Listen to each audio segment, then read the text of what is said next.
दोस्तों, ये जो चुनाव है ये लोकतंत्र का एक पर्व, जिस तरह ईद और बकरीद मनाते हैं, दिवाली और दुर्गा पूजा मनाते हैं, या हमारे क्रिश्चियन भाई क्रिसमस मनाते हैं, उसी तरह से ये हमारे लोकतंत्र का एक महापर्व। और इस महापर्व में हम लोगों को शामिल भी होना है और हमारी क्या भूमिका होनी चाहिए, हमारा क्या दायित्व होना चाहिए, उसको भी निभाने का काम करना है। हमारे आईन में, हमारे संविधान में हर 5 साल के बाद ये चुनाव रखा गया है। वो इसीलिए रखा गया है कि 5 साल के अंदर जो भी हमारी सरकार है, हमारे नुमाइंदे हैं, वो 5 साल उन्होंने अपना दायित्व का निर्वाह किया या नहीं किया, अपने जो उनको जिम्मेदारी दी गई उसको उन्होंने निभाया या नहीं, ये इससे वो इस घड़ी का भी इसमें इम्तिहान होता है। तो आप सबको ये देखना है, पिछले 20 साल से हमारे बिहार में एक गठबंधन की सरकार है, डबल इंजन की सरकार है।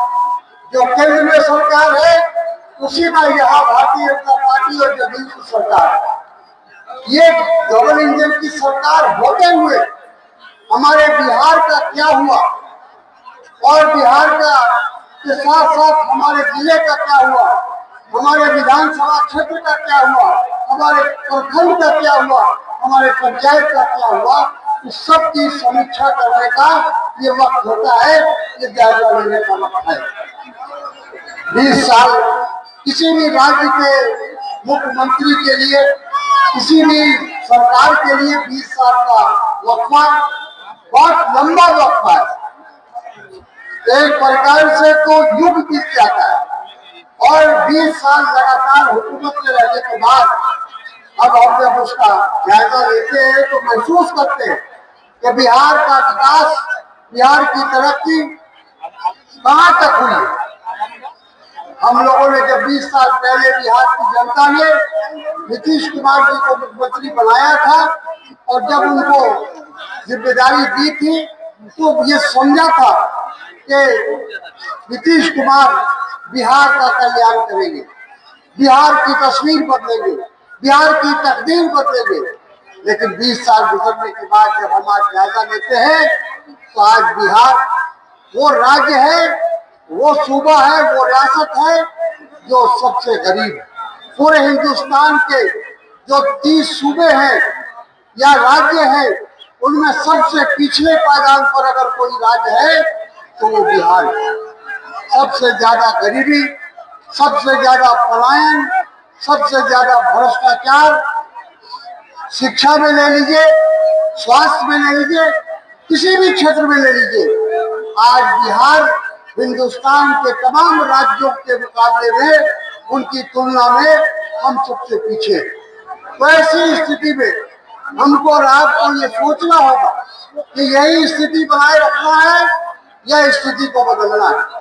जो भी हालात है उसको बदलना है तो आपको कठोर फैसला लेने की आवश्यकता है, आपको सही फैसला लेने की जरूरत है। इसलिए मैं आपके बीच में इसीलिए आया हूँ कि आप सब जो हमारे कटिहार वासी हैं, हमारे आजमनगर के साथी हैं और तमाम बिहार के लोगों से हमारी एक ही अपील है कि ये वक्त है, ये समय है, नहीं तो फिर 5 साल तक हमको मौका नहीं मिलेगा। फिर अगर सरकार को अगर हमने बदला नहीं तो 5 साल यही सरकार चलेगी, यही रफ्तार बेढंगी जो भी है वो बाद में भी रहेगी। इसलिए हम सब लोगों को अपने विचार को सोचना होगा।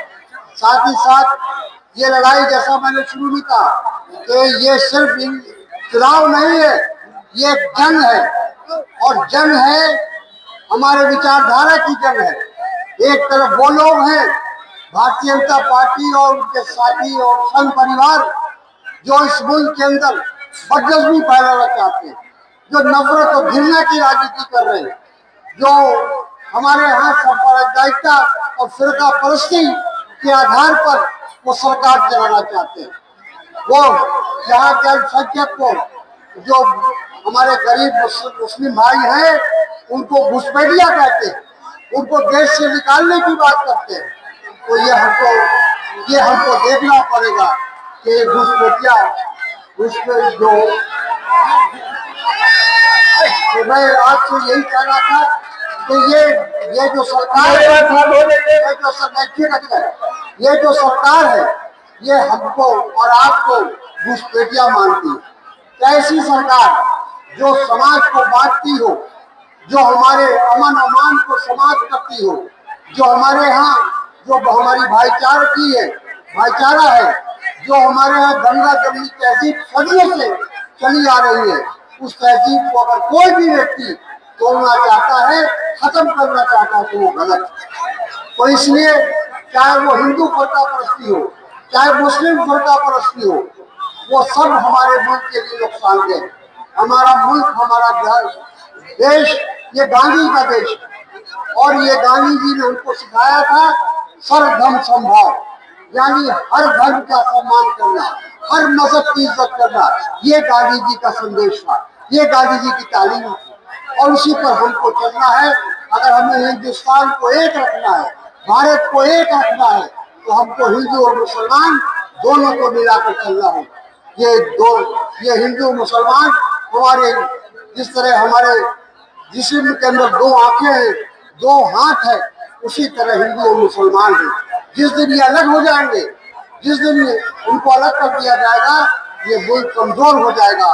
इस मुल्क का जो एकता है, जो इस मुल्क का अखंडता है, वो खतरे में पड़ जाएगी। इसलिए ये वक्त आ गया है कि हम लोग ये जो आने वाला चुनाव है, यानी 11 तारीख को आपको जो वोट डालना है, सोच समझ कर ठंडे दिल से विचार करके ऐसी पार्टियों को या ऐसे लोगों को भी आपको वोट देने की जरूरत नहीं है जो सिर्फ वोट बांटने का काम कर रहे हैं।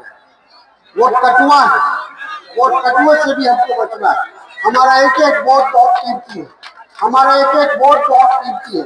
इसलिए हम सबको इस बात का ख्याल करना है कि हमारा वोट जाया ना हो, हमारा वोट बर्बाद ना हो और सही हुकूमत, सही नुमाइंदगी को हम अपना वोट दें, और ताकि आने वाले समय में जो हम चाहते हैं कि बिहार में एक परिवर्तन हो, तेजस्वी यादव जी, जिनको हम लोगों ने मुख्यमंत्री की बनाने का फैसला लिया है, निर्णय लिया है, उनको बिहार की बागडोर देने का फैसला लिया है। तेजस्वी यादव जी जब वो 17 महीने के लिए उप मुख्यमंत्री बने थे, तो उन्होंने लगभग 5 लाख नौजवानों को रोजगार दिया।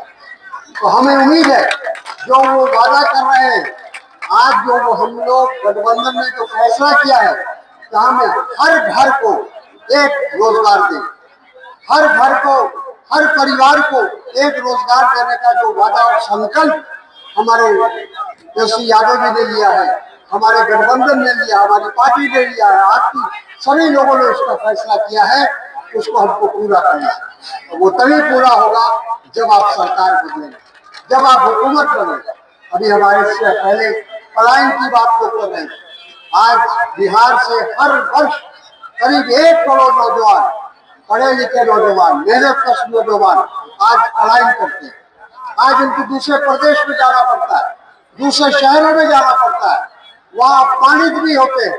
मेहनत मशक्कत करने के बाद भी उनको वो सम्मान, वो इज्जत नहीं मिलती। और कोई भी व्यक्ति, कोई भी नौजवान नहीं चाहता है कि वो अपने बाल बच्चों को छोड़कर आज दूसरे राज्य में जाकर, दूसरे शहर में जाकर नौकरी करे, वो मेहनत मशक्कत करे। वो चाहता है कि अपने राज्य में रहकर हम अपनी रोटी रोजी कमाएं और अपने बाल बच्चों की परवरिश करें, अपने बूढ़े माँ बाप की इज्जत करें, उनको सम्मान दें, ये चाहता है। लेकिन दुर्भाग्य से आज बिहार एक ऐसा राज्य बन गया है जहाँ से सबसे ज्यादा पलायन होता है, सबसे ज्यादा मजदूर, चाहे वो दिल्ली हो, पंजाब हो, मुंबई हो, गोवा हो, किसी भी जगह चले जाइए, आज किसी भी राज्य में आप चले जाइए, हर जगह आपको बिहारी मजदूर मिले। तो ये जो स्थिति बन गई है बिहार की, उस स्थिति को बदलना है और हमको ये तय करना है कि बिहार के अंदर कल कारखाने जो 20 साल में एक भी कोई उद्योग नहीं लगा बिहार के। जो उद्योग थे वो भी बंद हो गए। हमारे यहाँ चीनी मिल थी बहुत बड़ी संख्या में, हमारे यहाँ जूट मिल था कटिहार के अंदर, सब बंद हो गए। कहीं रोजगार का अवसर नहीं। अब आ रहे हैं प्रधानमंत्री जी, गृह मंत्री जी कह रहे हैं कि बिहार का नक्शा बदलेगा, बिहार की तस्वीर बदलेगी, बिहार में उद्योग लगेंगे, कल कारखाने लगेंगे। ये सब झूठ है, ये सब जुमलेबाजी है, कुछ नहीं होने वाला है। चुनाव के बाद आपने देखा कि 15 साल पहले भी प्रधानमंत्री आए थे बिहार में, तो यही बात उन्होंने कही।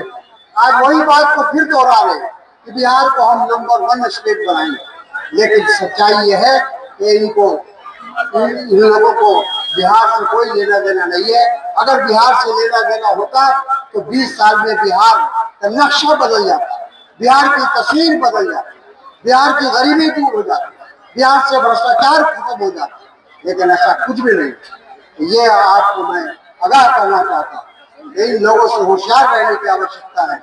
और बिहार में इंडिया गठबंधन, महागठबंधन की सरकार हमको बनानी है।